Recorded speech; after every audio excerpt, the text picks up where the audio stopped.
नमस्कार। मैं doctor Ashan Makhija, assistant professor commerce, government Shivnath science college, Rajnandgaon, Chhattisgarh. पिछले 2 वीडियोस में मैंने एक वेतनभोगी व्यक्ति करदाता के पास नई कर व्यवस्था के अंतर्गत जो 2 विकल्प दिए गए हैं, उन विकल्पों में से उसे किस विकल्प का चुनाव करना चाहिए, इस संबंध में पहले भाग में मैंने वेतन से आय की गणना के संबंध में सकल कुल आय की गणना के साथ धारा 16 की कटौतियों की विस्तृत जानकारी दी। वीडियो के भाग 2 में मैंने एक वेतनभोगी करदाता व्यक्ति को सकल कुल आय में चैप्टर 6A के अंतर्गत जो कटौतियां दी जाती हैं, उनमें से under section 80C, under section 80CCC, under section 80CCD के बारे में विस्तृत जानकारी दी। अब इस वीडियो के भाग 3 में मैं चैप्टर 6A की शेष कटौतियां जिनका संबंध एक वेतनभोगी व्यक्ति करदाता से हो सकता है के बारे में देना चाहूँगा।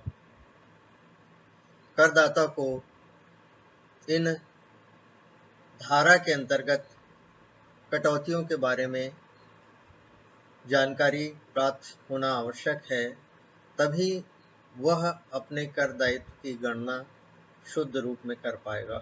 अधिनियम में चैप्टर 6A के अंतर्गत पिछले वीडियो में under section 80C, under section 80CCC एवं अंडर सेक्शन 80CCD के संबंध में जानकारी प्रदान की गई।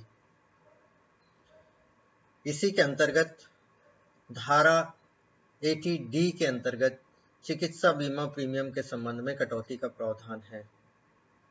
सबसे पहले इस कटौती के लिए पात्र करदाता ऐसा व्यक्ति करदाता जो स्वयं अपने जीवन साथी, माता पिता, चाहे उस पर आश्रित हों या न हों, एवं आश्रित बच्चों के स्वास्थ्य का बीमा प्रीमियम यदि चुकाता है तो ऐसा व्यक्ति पात्र होगा। व्यक्ति करदाता यदि केंद्रीय सरकार की स्वास्थ्य योजना में अंशदान करता है तो उसे धारा 80D की कटौती में शामिल किया जाएगा। इस कटौती को प्राप्त करने के लिए करदाता को कुछ शर्तों को पूरा करना आवश्यक है, जिसमें सबसे पहली शर्त यह है कि केंद्रीय सरकार द्वारा अनुमोदित योजना में प्रीमियम का भुगतान रोकड़ को छोड़कर किसी भी माध्यम जैसे चेक या ड्राफ्ट या बैंक का इलेक्ट्रॉनिक माध्यम जैसे RTGS, NEFT इत्यादि द्वारा किया जाना चाहिए। दूसरी शर्त यह है कि प्रीमियम का भुगतान करदाता की कर योग्य आय में से ही किया जाना चाहिए।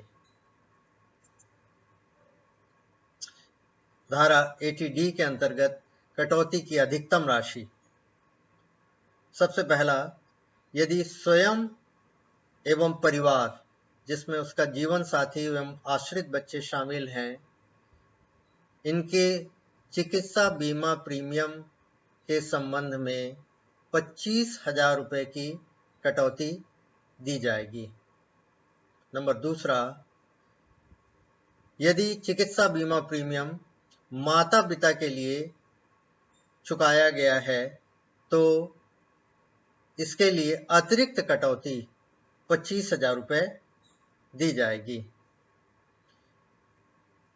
इन दोनों में स्थितियों में यदि कोई सदस्य वरिष्ठ नागरिक है तो कटौती की राशि 50,000 रुपये होगी।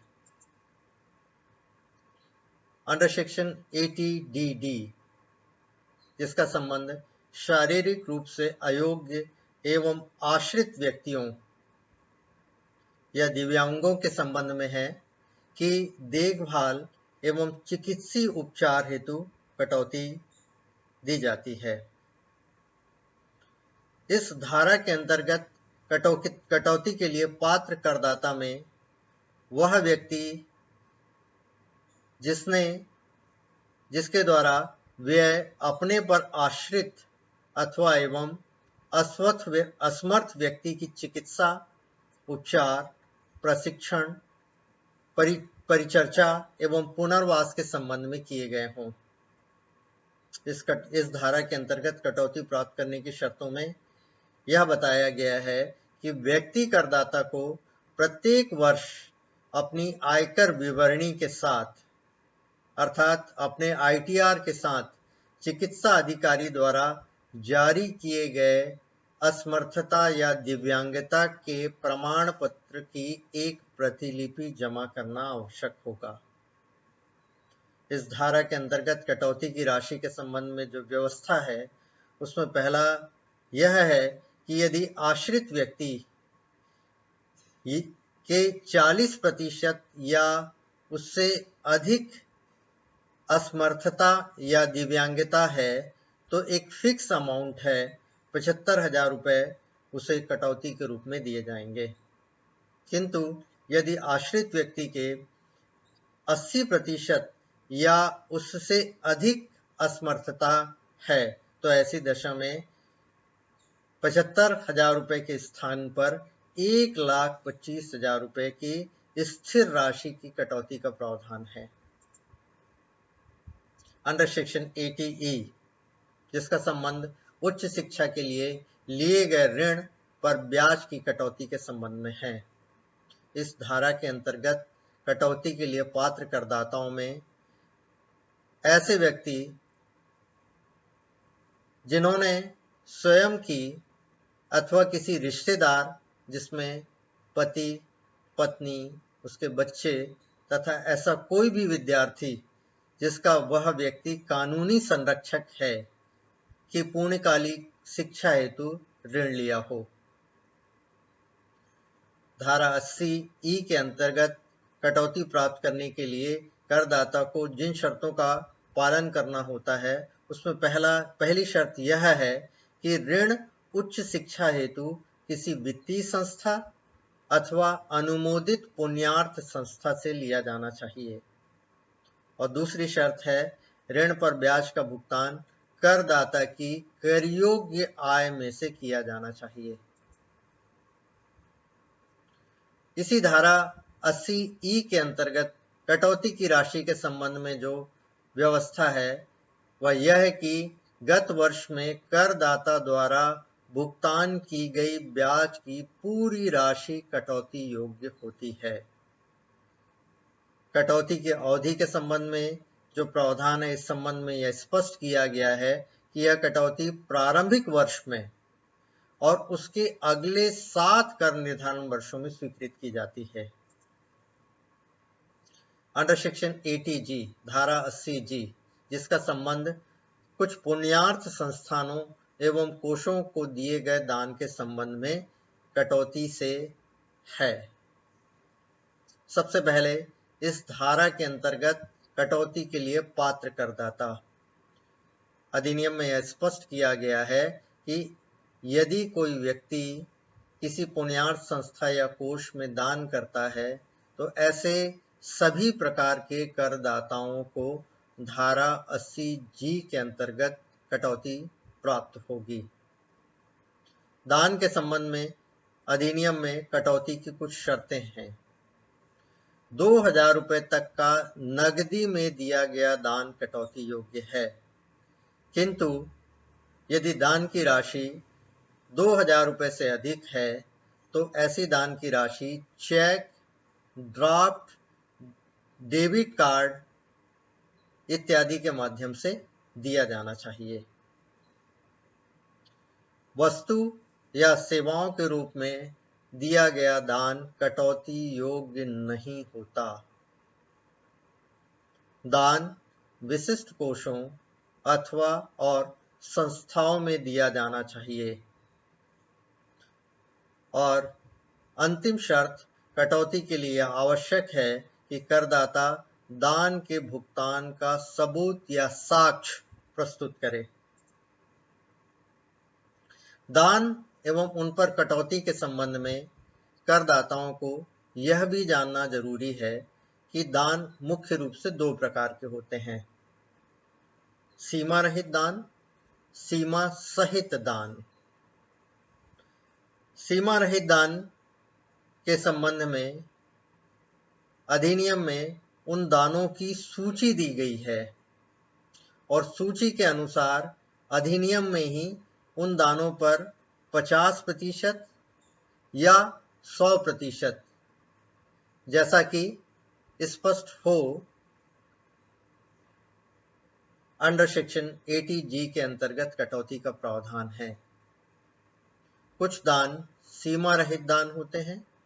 ऐसे दानों में करदाता को गणना करके आयकर अधिनियम के अनुसार 50% या 100% जैसा भी निर्देश हो, कटौती की पात्रता होती है। अंडर सेक्शन 80G में दान के संबंध में कटौती योग्य राशि, जैसा कि मैंने पिछली स्लाइड में स्पष्ट किया कि सीमा वाले दानों के संबंध में जिन दो राशियों में जो सबसे कम होगी उस पर 50% या 100% जैसी भी स्थिति हो, कटौती प्रदान की जाएगी। पहली राशि है दान की वास्तविक राशि या समायोजित सकल कुल आय के 10% के बराबर राशि। समायोजित सकल कुल आय का आशय अधिनियम में बहुत स्पष्ट किया गया है और इस के आधार पर एक करदाता को समायोजित सकल कुल आय की गणना करना होगा ताकि वह तय कर सके कि उसके द्वारा दिए गए दान की वास्तविक राशि या समायोजित सकल कुल आय के 10% के बराबर राशि में से कौन सी राशि कम है। समायोजित सकल कुल आय की गणना करने के लिए एक व्यक्ति करदाता के सकल कुल आय में जिन राशियों को घटाया जाता है उसमें सर्वप्रथम दीर्घकालीन पूंजी लाभ, long term capital gain. Number दूसरा, धारा 111A में संदर्भित अल्पकालीन पूंजी लाभ। इस विशिष्ट धारा के अंतर्गत यदि कोई शॉर्ट टर्म कैपिटल गेन है तो ऐसी राशि भी सकल कुल आय में से घटाई जाती है। और तीसरी जो महत्वपूर्ण और ध्यान रखने योग्य है कि धारा 80C से 80U तक जो कटौतियां हैं, यदि इन कटौतियों में जो कटौतियां करदाता पर लागू होती हैं उनकी राशि घटा दी जाती है। लेकिन इस संबंध में एक बात जो विशेष रूप से करदाता को ध्यान में रखना होता है कि इन धारा 80C से लेकर 80U तक की कटौतियों में उसे धारा 80G की कटौती को छोड़ देना होता है। अंडर सेक्शन 80 TTA, जिसका संबंध बैंक या डाकघर में बचत खातों पर ब्याज के संबंध में कटौती से है। इस कटौती के लिए पात्र करदाता में एक व्यक्ति जिसमें वरिष्ठ नागरिक को छोड़ दिया जाएगा। वरिष्ठ नागरिक से आशय ऐसा व्यक्ति जिसने अपनी आयु के 60 वर्ष पूर्ण कर लिए हों। इस धारा के अंतर्गत ब्याज की कटौती की शर्त है कि यह कटौती केवल बचत खातों पर प्राप्त होने वाले ब्याज के संबंध में ही प्रदान की जाती है। कटौती की मात्रा के संबंध में इन दो राशियों में जो कम होगी, करदाता को